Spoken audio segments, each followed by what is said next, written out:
On day 25, we have an inchworm progression. And this exercise is really all about the core and getting it warmed up and ready to go. It's an anti-rotational exercise. Your first step is to come out to a plank on your knees. Make sure your hips are nice and level with the rest of your body in a straight line. And then just walk your hands out. While you're walking your hands out, you need to make sure that your hips don't move. They don't swing from side to side. They don't turn side to side. It's anti-rotational, which is what is really taxing the core muscles here, making you stronger and stronger. You've got 10 of these. Just walk out 2 steps each hand. It's just a very slight movement. You don't have to pick your hands up very high at all. And the core is what's doing the work here.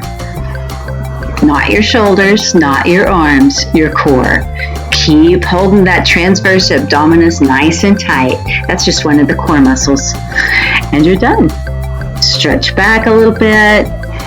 And your second step in this progression is to come up from your knees into a full-on plank and walk the hands out. You can walk them out 1 step each or take 2 steps each.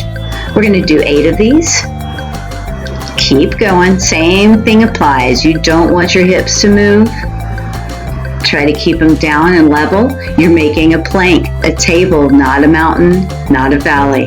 Your hips don't come up, they don't sag. Stay nice and straight, nice and tight. The deceptive thing about the plank is you're not just engaging the core muscles. Every single muscle in my body is engaged here.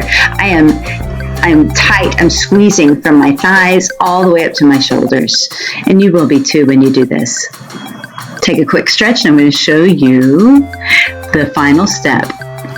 For this, you come all the way up to standing with straight legs.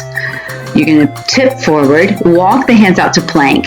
And then from plank, you can walk it all the way back in or take a push-up for your final advanced move here.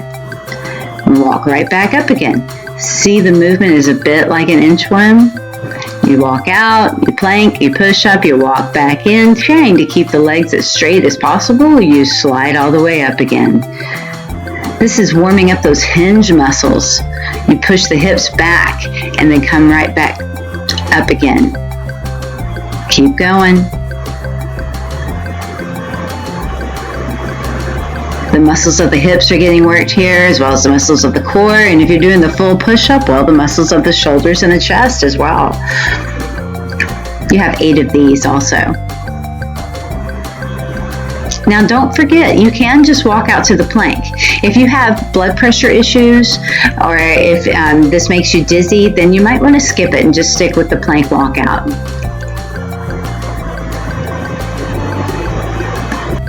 And come back up to standing, nice and tall. Make sure the core stays tight and engaged the whole time you're working here. You have 2 more reps. All the way out to plank, nice and sturdy. And if you're choosing the push-up, make sure you're keeping the elbows aiming back to protect the shoulders. Your last one. Walk it out, walk it out, walk it out. And walk it back. Feel that stretch in the hamstrings all the way up there. Oh, I feel nice and loose and warm and limber and strong. And I'm sure you do too. What a great way to start or end the day.